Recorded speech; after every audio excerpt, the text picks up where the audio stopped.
Hi everyone, this side Shishir. Welcome to my YouTube channel Shishir की पाठशाला। और आशा करता हूँ आप सभी काफ़ी अच्छे होंगे और मस्त होंगे।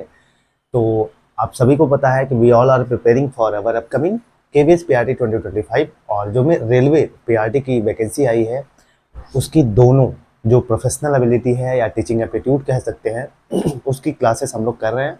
और आपको हर अल्टरनेटिव डेज पे एक क्लासेस आपको इसको रेगुलर मिलती है। तो पुराने वीडियोस को आप जाके प्लेलिस्ट मैंने बना दी है। केवीएस पीआरटी या आप रेलवे पीआरटी देखेंगे तो वो दोनों का सिलेबस आप सभी को पता है कि दोनों का सिलेबस एकदम सेम है। तो अगर एक साथ दो की तैयारी की जा सकती है तो क्यों ना हमें करनी चाहिए। तो हम लोगों ने पहला जो सिलेबस है, हमारा पहला टॉपिक है growth and development, difference between growth and development, principles of growth and development. और वहीं बात करें डेवलपमेंटल टास्क क्या होता है, इन सब चीज़ों के बारे में हम लोगों ने ऑलरेडी पढ़ रखा है। तो हमारा दो टॉपिक, जो कि पहला टॉपिक का दो टॉपिक और बचा है जिसको हम कहते हैं क्या, हेरिडिटी एंड एनवायरमेंट और डेविएशंस इन डेवलपमेंट। तो ये दो टॉपिक बचा था और सोशलाइजेशन भी हमारा कंप्लीट हो चुका है। तो आज ये जो दो टॉपिक है ये हम पढ़ेंगे और ये हमारा पहला यूनिट जो है वो खत्म हो जाएगा। ठीक है, पहला यूनिट हमारा खत्म हो जाएगा, मतलब आपका रेलवे में 18 से 20 नंबर के क्वेश्चन तैयार हो जाएंगे और केवीएस में 10 नंबर के क्वेश्चन तैयार हो जाएंगे पहले यूनिट से। तो चलिए स्टार्ट करते हैं आज का topic, heredity and environment.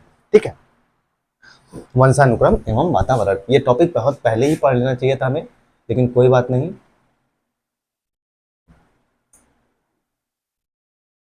Heredity and environment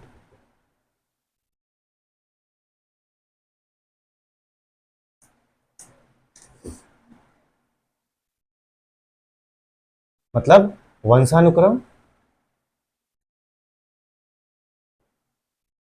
एवं वातावरण। ठीक है, इसके बारे में हम क्या पढ़ेंगे, वंशानुक्रम एवं वातावरण।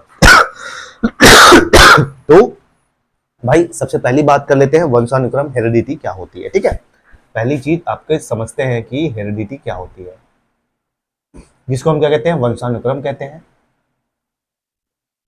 अब वंशानुक्रम कहने का मतलब क्या हुआ,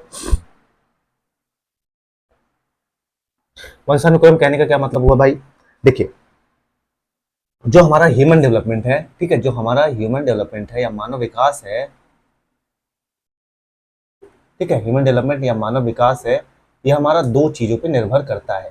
ठीक है, किस पे, दो चीजों पे निर्भर करता है। वो कौन कौन सी चीजें हैं, वो हो गई हमारा एक बायोलॉजिकल फैक्टर होता है। ठीक, पहला क्या होता है, बायोलॉजिकल फैक्टर।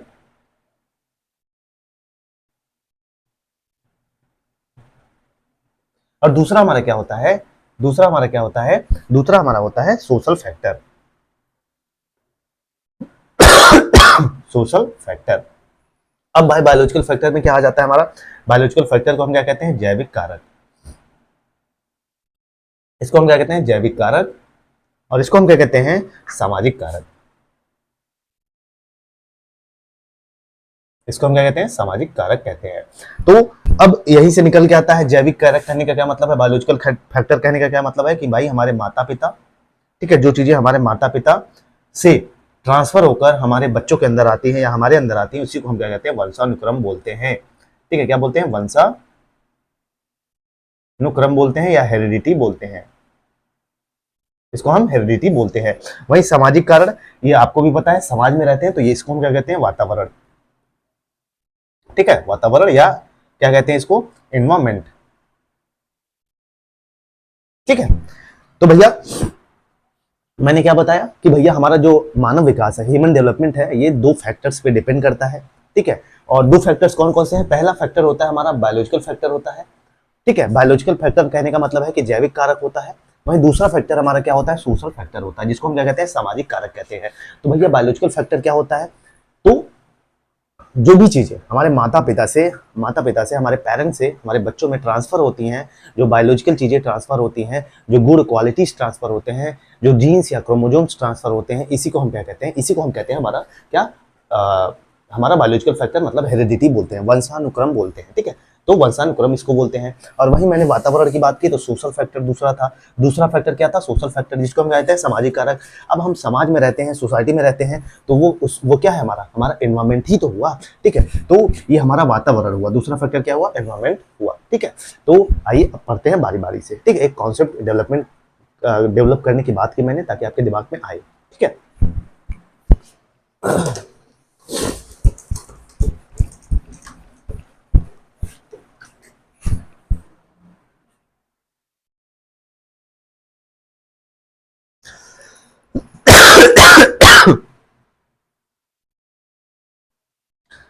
तो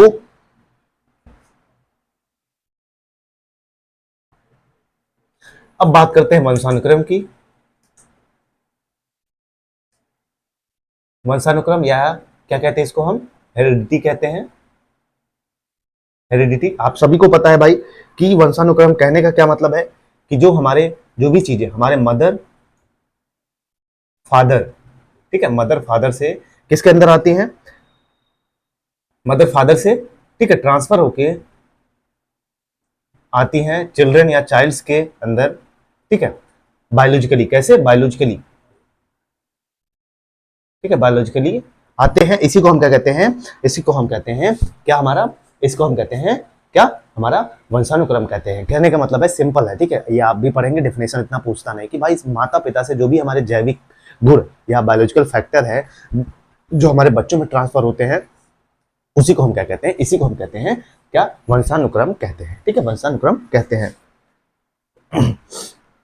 अब बात कर लेते हैं कि भाई प्रोसेस क्या होता है, ठीक है, प्रोसेस ऑफ,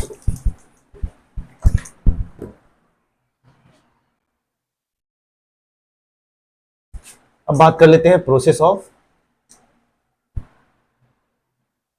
हेरिडिटी, ठीक है, हेरिडिटी का प्रोसेस क्या है, या वंशानुक्रम की प्रक्रिया, ठीक है, वंशानुक्रम की प्रक्रिया,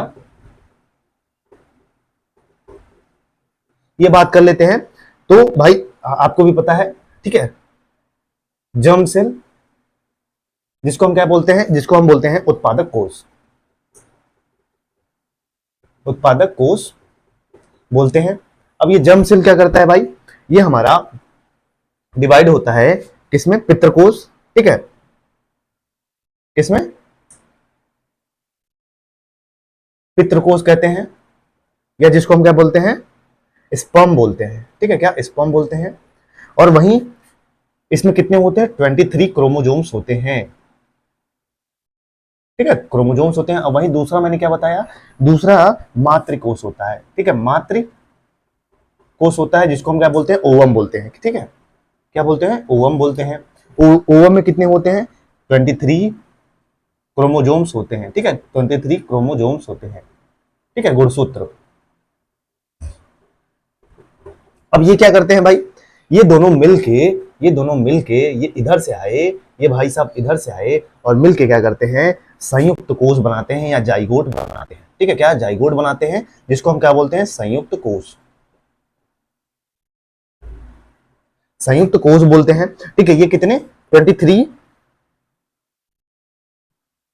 पेयर, ठीक है, 23 पेयर क्रोमोजोम। तो मैंने आपको क्या बताया भाई, यहां पे मैंने बताया कि प्रोसेस ऑफ हेरिडिटी, मतलब वंशानुक्रम की प्रक्रिया कैसे होती है, कैसे ट्रांसफर होती है, ठीक है। तो यहाँ पे मैंने बताया कि जो हमारा जर्म सेल होता है, जो हमारा उत्पादक कोष होता है, ये दो प्रकार का होता है। एक होता है पितृकोष, जिसको हम क्या बोलते हैं, स्पर्म बोलते हैं, जो कि 23 क्रोमोजोम्स होता है, ठीक है, पिता में पाया जाता है। वहीं दूसरा होता है मातृकोष, जिसको हम क्या बोलते हैं, ओवम बोलते हैं, ओवम, ठीक है, ओवम, इस ये 23 क्रोमोजोम्स होता है, ठीक है, माता में 23 क्रोमोजोम्स होता है। तो ये दोनों मिल जाते हैं, ठीक है, ये दोनों मिल के क्या बनाते हैं, जाइगोट बनाते हैं, जिसको हम क्या बोलते हैं, संयुक्त कोष बोलते हैं, जो कि 23 पेयर ऑफ क्रोमोजोम्स होता है, कितने, 23 जोड़े, ठीक है, मतलब 46, ठीक है। अब आगे चलते हैं।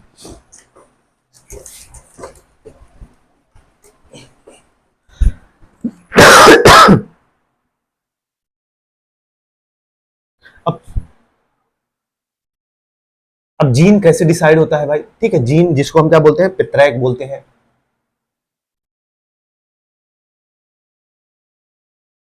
ठीक है। जीन कैसे डिसाइड होता है, पित्रैक, जिसको हम क्या बोलते हैं, पित्रैक बोलते हैं, ठीक है, क्वालिटी या कैरेक्टरिस्टिक्स,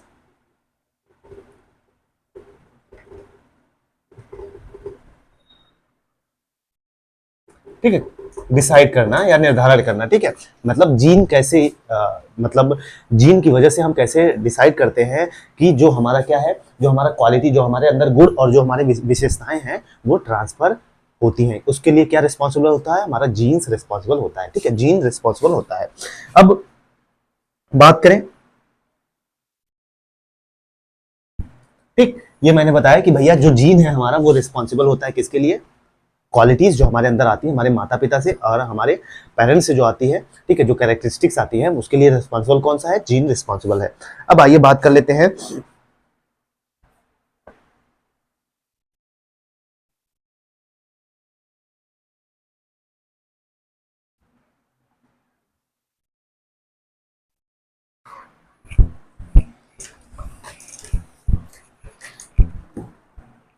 अब भाई बात कर लेते हैं प्रिंसिपल्स ऑफ हेरिडिटी। क्या, प्रिंसिपल्स ऑफ हेरिडिटी, ठीक है, मतलब वंशानुक्रम के सिद्धांत।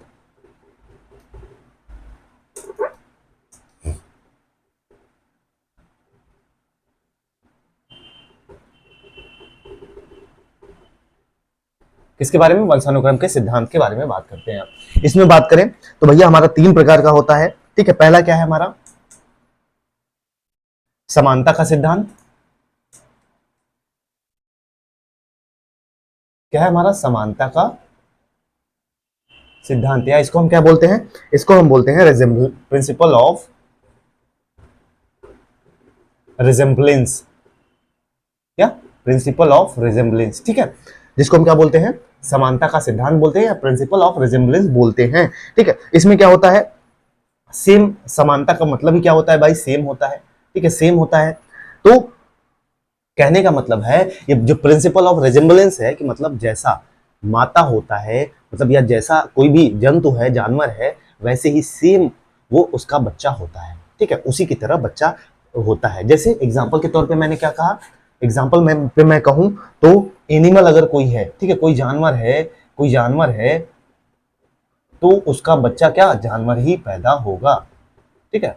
अब जानवर मैंने क्या कहा, जैसे मान लीजिए आपको एग्जाम्पल दिया मैंने, टाइगर दिया, ठीक है, क्या टाइगर दिया या लायन दिया, शेर दिया, तो टाइगर टाइगर को ही पैदा करेगा और लायन लायन को ही पैदा करेगा। समझ गए, इसी को कहते हैं प्रिंसिपल ऑफ रिजेम्बलेंस। मैंने क्या बताया, समानता का सिद्धांत या प्रिंसिपल ऑफ रिजेम्बलेंस जो है, इसका कहने का मतलब है कि कुछ भी हो, जो हमारा वंशानुक्रम होता है वो सेम होता है ट्रांसफर। जैसे अगर कोई जंतु है, एनिमल है, तो वो एनिमल को ही पैदा करेगा। जैसे एग्जांपल के तौर पे लायन है, शेर है, तो वो शेर ही बच्चा पैदा करेगा, शेर का ही बच्चा पैदा होगा या शेर ही पैदा होगा।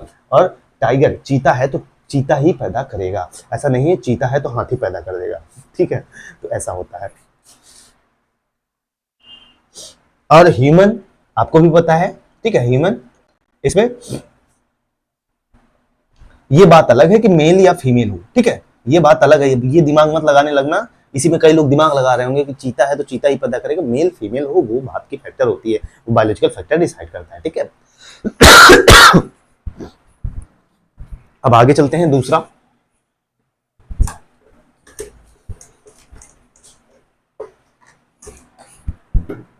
दूसरा हमारा क्या है, दूसरा है law of variation. Law of variation, इसका कहने का क्या मतलब है, विभिन्नता का सिद्धांत।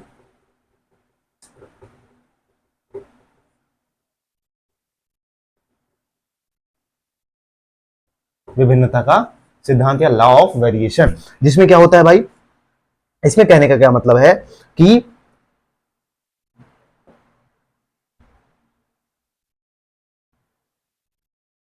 ठीक है, ठीक है, लॉ ऑफ वेरिएशन कहने का क्या मतलब है, विभिन्नता का सिद्धांत कहने का मतलब है कि सब एक समान नहीं होते हैं, ठीक है, जो भी वंशानुक्रम हमारे अंदर आती है पिता के समान से, जरूरी नहीं है कि सब चीजें एक समान हो, ठीक है, सब चीजें एक समान हो, मतलब जो बच्चा है वो माता से भिन्न ही होगा, सब मतलब एक बराबर नहीं होगा। अब कैसे, आई ये समझाते हैं, ठीक है, सिंपल भाषा में मैं समझाऊं तो जैसे अगर मैं कहूं कि ठीक है, माता मान लीजिए गोरी है, ठीक है, गोरी है या फेयर कलर है, तो जरूरी नहीं है कि बच्चा भी जो चाइल्ड होगा ये भी फेयर होगा, ठीक है, ये भी फेयर होगा, गोरा होगा, हो सकता है सांवला हो जाए, ऐसा नहीं होता, ठीक है। तो कहने का मतलब है हर बच्चा जो पेरेंट्स से हमारे अंदर ट्रांसफर होते हैं, जरूरी नहीं होता कि सब इक्वल ही हो, हर बच्चा एक दूसरे से भिन्न होता है। वही जैसे और मैं आपको बताऊं,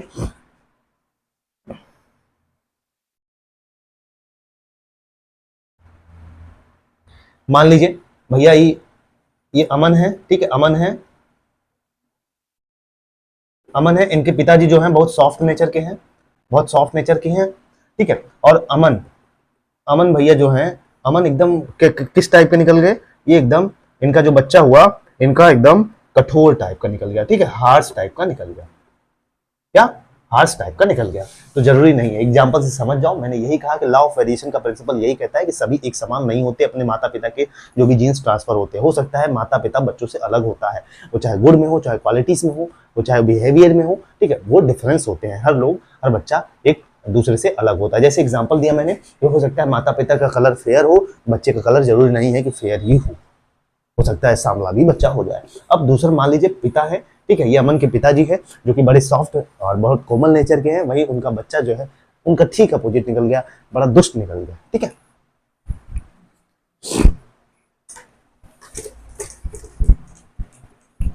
अब तीसरा है law of regression, law of regression, ठीक है, लॉ ऑफ रिग्रेशन की बात कर लेते हैं। ये क्या है भाई, इसको हम कहते हैं प्रत्यागमन का नियम या प्रत्यागमन का नियम, या इसको हम क्या बोलते हैं, परावर्तन, ठीक है, परावर्तन बोलते हैं।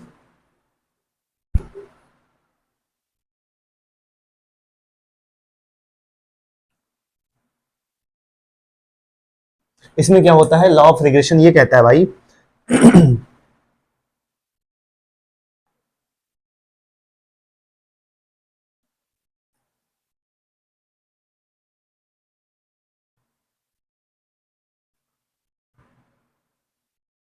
इसका कहने का मतलब है कि माता पिता से, ठीक है, माता पिता माता पिता मतलब पेरेंट्स से, ठीक है, ठीक अपोजिट अपोजिट क्वालिटीज का होना, क्वालिटीज का होना। इसका कहने का क्या मतलब है, एग्जाम्पल जैसे मैं बताता हूं, एग्जाम्पल ठीक है, एग्जाम्पल मैं बता रहा हूं, हो सकता है इंटेलिजेंस लेवल, ठीक है, जो बच्चे का इंटेलिजेंस लेवल हो उसमें भिन्नता पाई जाए, और क्या पाई जाए, उसके कलर में, ठीक है, कलर में, और उसके किस में, उसके स्वभाव में, उसके बिहेवियर में, ठीक है, उसके बिहेवियर में चेंजेस पाए जाए।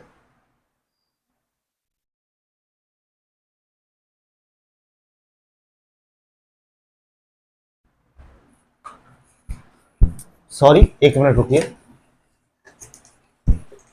लॉ ऑफ रिग्रेशन हम पढ़ रहे हैं, ठीक है, लॉ ऑफ रिग्रेशन पढ़ रहे हैं।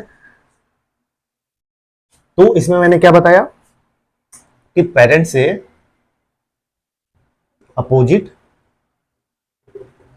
क्वालिटीज का होना,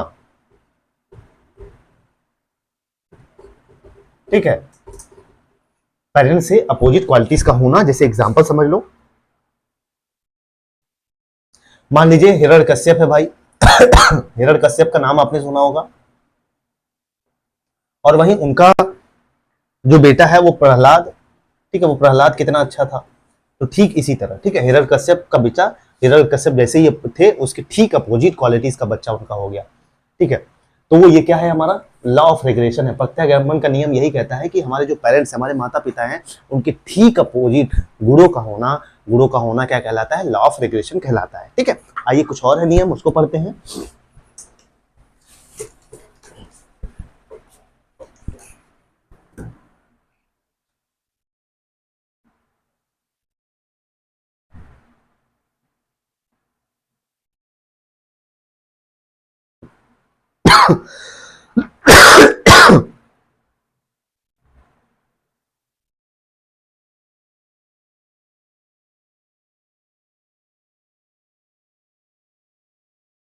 अब देखते हैं भाई, नेक्स्ट टॉपिक हम देखते हैं कि बालक पर या बच्चे पर वंशानुक्रम का प्रभाव क्या होता है। ठीक है,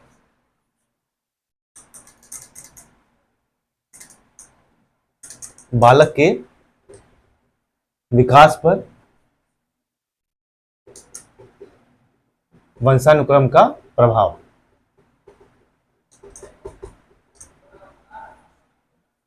तो ये क्या हो सकता है, effect of heredity on child development. ये क्या हो सकता है, तो पहला है फिजिकल स्ट्रक्चर,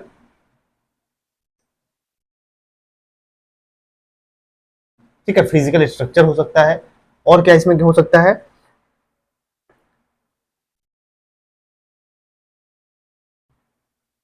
सोशल स्टेटस पर, ठीक है, सोशल स्टेटस पर। और क्या हो सकता है, पर्सनालिटी पर, पर्सनालिटी पर, बिहेवियर पर।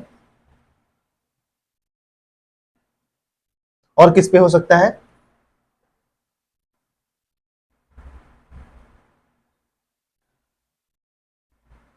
ठीक, इतना समझिए।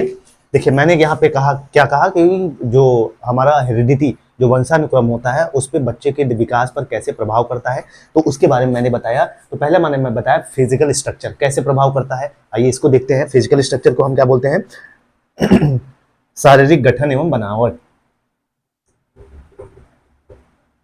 शारीरिक गठन एवं बनावट। अब ये कैसे करता है भाई इफेक्ट, तो जैसे समझिए, ठीक है। तो भैया जो हमारा ह्यूमन है वो क्लासिफाई होता है, ठीक है, उसका वर्गीकरण कई प्रकार से हो सकता है। जैसे मान लीजिए कोई पिकनिक टाइप का बच्चा है, या कोई एथलेटिक टाइप का बच्चा है, कोई एस्थेनिक टाइप का बच्चा है, ठीक है। तो अगर मान लीजिए उनका पेरेंट्स जो है वो शरीर से मोटा, कद में नाटा, गोल मटोल, चर्बी युक्त हो सकता है, ठीक है, कोई गोल का है या स्थूल का है। और वही बात करें जो सुडौल है, ठीक है, मसल्स जिसके पास है, तो शारीरिक क्षमताओं से वैसा बच्चा क्या होगा, निपुण पाया जाएगा। वहीं कोई एस्थेनिक टाइप का है, कहने का मतलब है कोई लंबा है, ठीक है, तो उसका जो बच्चा है दुबला पतला शक्तिहीन शरीर से पाया जाता है, ठीक है। तो ये क्या कहता है, ये हमारा शारीरिक बनावट या स्ट्रक्चर जैसा होता है, उसका प्रभाव वंशानुक्रम पर हमारे पड़ता है, ठीक है। और वही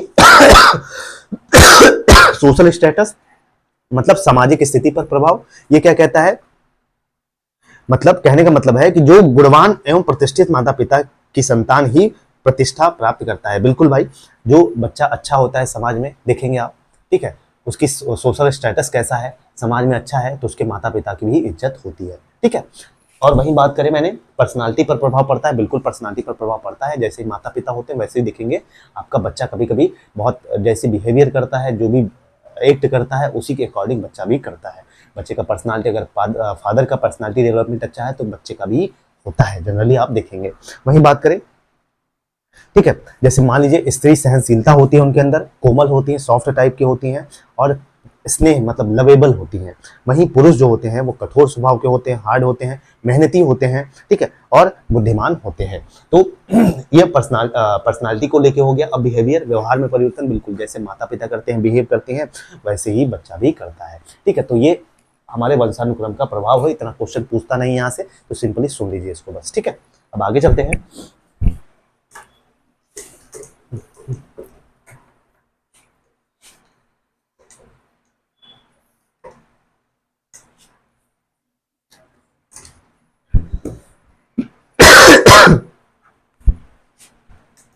अब लिख लीजिए effect of environment on child development, on child development. इसका कहने का क्या मतलब है, बालक पर वातावरण का प्रभाव, बालक पर वातावरण का प्रभाव। इसमें लिख लीजिए, इसमें क्या लिखिए, बिल्कुल भाई फिजिकल इफेक्ट हो पड़ता है, मतलब शारीरिक प्रभाव, शारीरिक प्रभाव। दूसरा लिख लीजिए इसमें मानसिक प्रभाव, मेंटल इफेक्ट, मतलब मानसिक प्रभाव,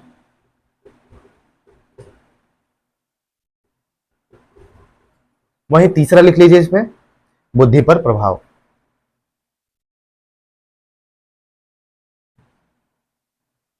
बुद्धि पर प्रभाव, अब कहने का क्या मतलब है भैया कि जो हमारा वातावरण है क्या बच्चे के विकास पर उसका प्रभाव पड़ता है? बिल्कुल पड़ता है भाई। कैसे पड़ता है? मान लीजिए फिजिकल इफेक्ट मैंने बात की, मान लीजिए कई जापान के देखते हैं, जापान वाले लोग थोड़ा सा छोटे होते हैं, ठीक है। वहीं चीन वाले लोग देख लीजिए, उनकी आंखें देख लीजिए, ठीक है, धसी धसी होती हैं। तो ये किसका प्रभाव है? वातावरण का ही प्रभाव है। भारत के लोग देख लीजिए, अमेरिका के लोग देख लीजिए, तो सब एक प्रकार से अलग होते हैं। कैसे? फिजिकली, फिजिकली आप देखते हैं अलग होते हैं। कहीं के बहुत गोरे होते हैं, साउथ अफ्रीका में चले जाइए, वहां के लोगों को देख लीजिए। तो ये किसका प्रभाव है? वातावरण का ही प्रभाव है। वही मेंटल इफेक्ट, मानसिक प्रभाव पड़ता है, बिल्कुल।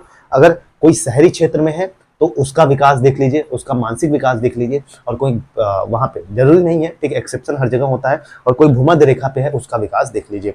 वहीं बुद्धि पर भी प्रभाव पड़ता है, ठीक है। तो ये सारी चीजें हैं। तो भाई अब बचता है कि भैया किसका पलड़ा भारी है, वंशानुक्रम का या वातावरण का पलड़ा भारी है बच्चे के विकास पर। तो इसी को लेकर बहस होती है। तो आइए इसको थोड़ा सा समझ लेते हैं। तो भैया वुडवर्ड साहब कहें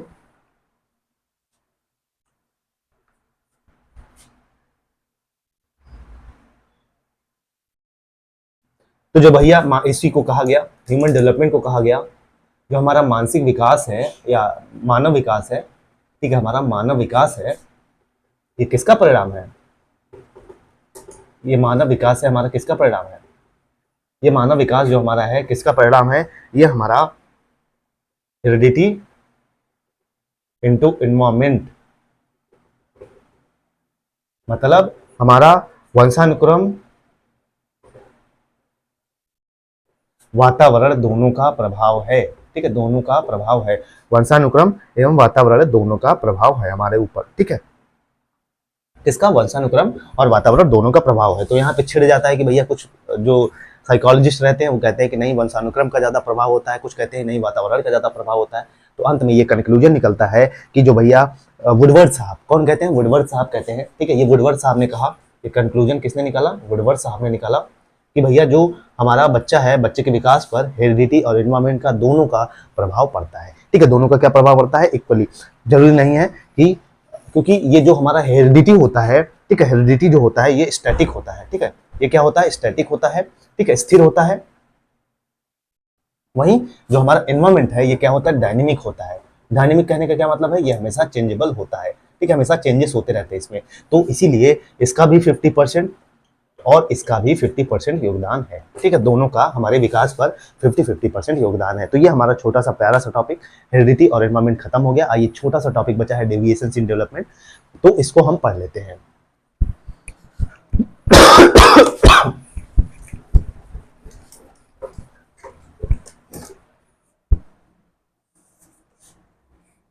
अब जो हमारा एक टॉपिक बचा था भाई, छूट गया था, डेविएशंस इन डेवलपमेंट, मतलब विकास में बाधाएं कैसे आती हैं, ठीक है। डेविएशंस मतलब है चेंजेस, परिवर्तन, जो बाधाएं आती हैं बच्चों में उसको हम पढ़ेंगे। तो छोटा सा टॉपिक है डेविएशंस इन डेवलपमेंट। कहने का क्या मतलब है? विकास में बाधाएं, विकास में बाधाएं, ठीक है। विकास में बाधाएं किस प्रकार की आती हैं, तो इसमें बात करें तो पहला हो गया हमारा हेरिडिटी और एनवायरमेंट,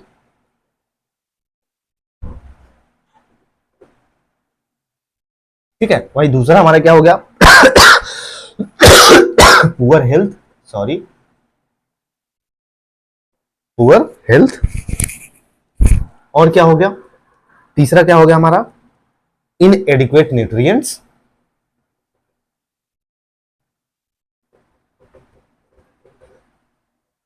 ठीक है, इनएडिक्वेट न्यूट्रिएंट्स। और क्या हो जाता है? इमोशनल,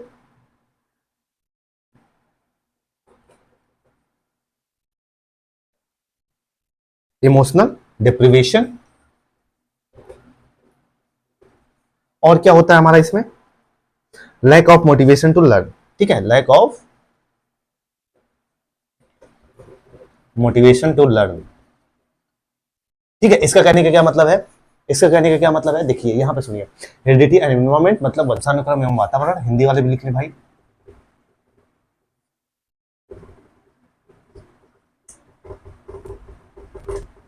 और यहाँ पे लिख लीजिए पुअर हेल्थ मतलब खराब स्वास्थ्य,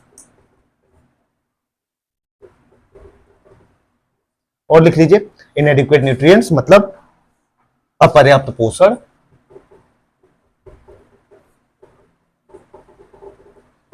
और यहां पे लिख लीजिए भावनात्मक अभाव,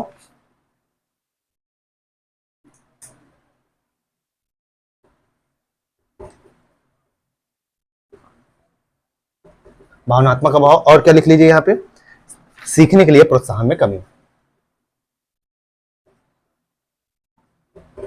सीखने के लिए प्रोत्साहन में कमी। तो यहाँ पे मैंने क्या बताया मेरे बच्चा, मेरे भैया, मेरे लाला, मेरे बबुआ, ये बताया मैंने कि भैया कि डेविएशंस इन डेवलपमेंट क्या होते हैं, मतलब विकास में किस प्रकार से बाधाएं आती हैं, ठीक है, कौन कौन सी चीजें हैं जो हमारे विकास में, डेवलपमेंट में बाधाएं उत्पन्न करती हैं या रोकती हैं, हमारे बैरियर्स है, तो वो मैंने बात की। तो पहला है हेरिडिटी और एनवायरमेंट, बिल्कुल वंशानुक्रम और वातावरण अभी मैंने पढ़ाया, तो बिल्कुल जितना वातावरण का प्रभाव बच्चे के विकास पर होता है उतना ही हमारा किसका, वंशानुक्रम का ही भी होता है, ठीक है। बच्चे को जैसा वातावरण मिलेगा बच्चा वैसा होगा, ठीक है। और बायोलॉजिकली बात करें तो जैसे पेरेंट्स से जीन ट्रांसफर होते हैं बच्चों में, उसी का उसका इम्पैक्ट पड़ता है, ठीक है। वही बात करें पुअर हेल्थ, बिल्कुल खराब स्वास्थ्य, अगर आपका स्वास्थ्य अच्छा है, आपका मन अच्छा है, तो आपका दिमाग अच्छे से काम करेगा, अगर दिमाग अच्छे से काम करेगा तो आपका काम करने में मन लगेगा, अगर काम करने में मन लगेगा तो कोई भी काम करेंगे तो अच्छे से आप करेंगे, तो इसीलिए हेल्थ इज वेल्थ, ठीक है। अब आगे चलते हैं, इन एडिक्वेट न्यूट्रिएंट्स, अपर्याप्त पोषण, आजकल बच्चों को पर्याप्त मात्रा में जो न्यूट्रिएंट्स चाहिए होता है वो नहीं मिल पाता है, तो जिससे देखते हैं आपको पोषण नहीं मिल पाता है, तो आप कई बच्चों को देखेंगे तो उनका जो दिमाग है वो स्लो स्टार्टर हो जाता है, सीखने में बहुत कम काम करता है, ठीक है। इमोशनल डिप्रिवेशन, भावनात्मक अभाव होता है, कई कई बच्चे में भावनात्मक अभाव होता है, भावना जो इमोशंस होते हैं वो नहीं होते हैं, तो ये भी एक हमारे डेवलपमेंट में क्या बाधाएं, बैरियर्स आती हैं। तो lack of motivation to learn, बिल्कुल अगर आप सीखने के लिए मोटिवेट ही नहीं है, अगर मैं कुछ पढ़ा रहा हूँ, अगर आपके अंदर मोटिवेशन है, आपको केवीएस क्रैक करना है, रेलवे टीचर का, पीआरटी का क्रैक करना है, तो आपके दिमाग में होना चाहिए कि हाँ मैं क्रैक कर लूंगा ये एग्जाम, ठीक है। तो अगर आपके अंदर मोटिवेशन है तो आप सीखेंगे, और अगर आप सीखेंगे तो आप एग्जाम क्रैक कर लोगे। तो भाई ये था छोटा सा प्यारा सा टॉपिक्स। इसी में आता है कि स्लो स्टार्टर्स, ठीक है। स्लो स्टार्टर्स क्या होते हैं, ऐसे बच्चे जो बोलने चलने में, ठीक है, इसमें क्या करते हैं, कुछ नियंत्रण नहीं कर पाते हैं, और कुछ स्किल्स जो होते हैं उसको वो लेट सीखते हैं, ठीक है, लेट सीखते हैं, तो इसी को हम क्या कहते हैं, स्लो स्टार्टर्स कहते हैं, ठीक है। तो इसमें पारिवारिक या पर्यावरणीय कारक भी होता है, ठीक है, जो हमारे बच्चों को स्लो स्टार्टर में मदद करता है, मतलब स्लो स्टार्टर मतलब देरी से सीखते हैं बच्चे, ठीक है। और कुछ डाउन सिंड्रोम्स होते हैं, जैसे कुपोषण वगैरह हो गया, ठीक है, बच्चे कुछ देख नहीं पाते हैं, जो बच्चे आंख की रोशनी चली जाती है, ये भी एक कारण बनता है, ठीक है। तो ये सारी चीजें थी जो मैंने आपको बढ़ाई, और आशा करता हूं कि आपके अंदर ये सारी चीजें समझ में आई होंगी कि जो मैंने पढ़ाया है आपको। वहीं बात करें व्यक्तित्व लक्षणों के में कारण हो सकते हैं, यानी बच्चे देर से सीखते हैं, बच्चे देर से कब सीखते हैं ये भी आपको पहचानना है, तो आइए ये भी बता देता हूं धीरे धीरे, ठीक है।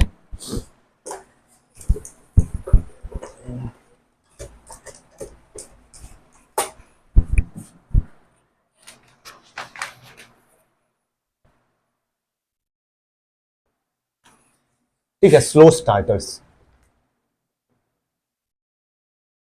या स्लो लर्नर्स, ठीक है। ये क्या होता है, ये टॉपिक है भाई, मतलब चाइल्ड, जो भाई ऐसा बच्चा जो स्पीकिंग, वॉकिंग,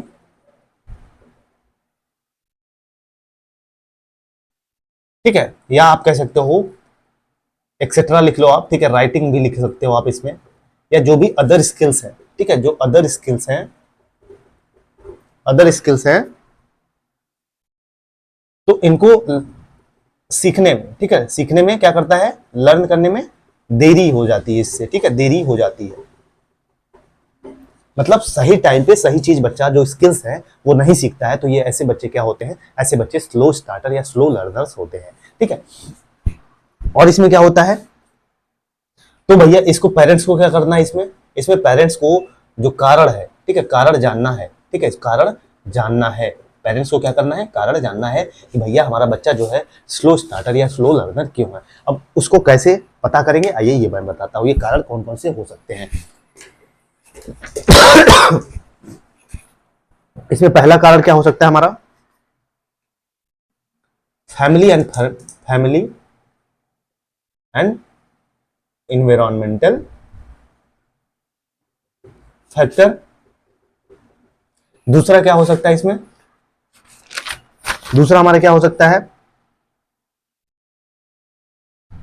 पर्सनालिटी ट्रेट्स की वजह से,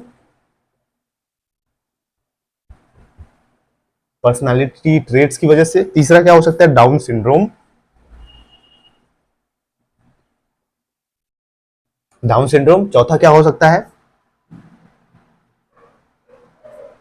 विजुअल इंपेयरमेंट भी दिक्कत हो सकती है, विजुअल इंपेयरमेंट कह सकते हो, या न्यूरोमस्कुलर डिसीज,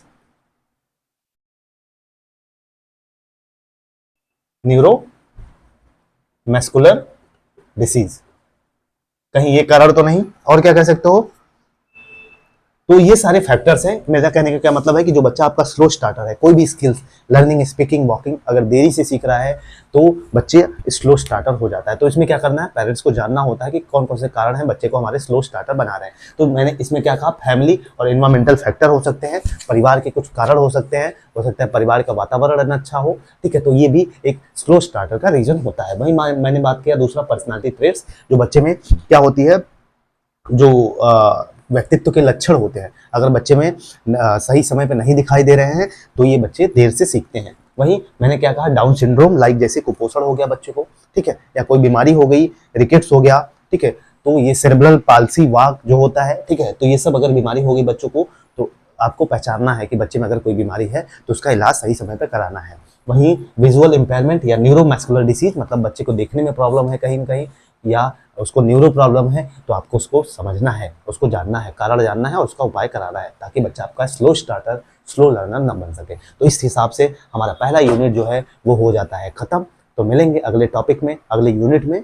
ऐसे ही आपको डेली वीडियो मिलेगी, और बिल्कुल आप ये कंटेंट जो है आप पेड करके आप कहीं भी लेंगे, आपको 5,000 6,000 रुपये देने पड़ेंगे। हो सकता है अगर आपको देना है तो आप बिल्कुल दीजिए। मेरे यहाँ अगर 20 बच्चा ही देखेगा मेरा वीडियो, तो मैं 20 बच्चे को ही पढ़ाऊंगा और पूरा क्लास कराऊंगा, पूरा टीचिंग एप्टीट्यूड कराऊंगा, पूरा ईवीएस कराऊंगा मैं, ठीक है। तो चलिए इस वीडियो में यहीं तक, मिलेंगे अगले वीडियो में। जय हिंद, जय भारत। और थोड़ा सा चैनल को लाइक शेयर अपने दोस्तों के साथ कर दीजिए, तो थोड़ा सा मोटिवेशन मुझे भी मिलता है, ठीक है, क्योंकि मेहनत करनी पड़ती है, कंटेंट बनाने पड़ते हैं, तब आपको पढ़ाना होता है।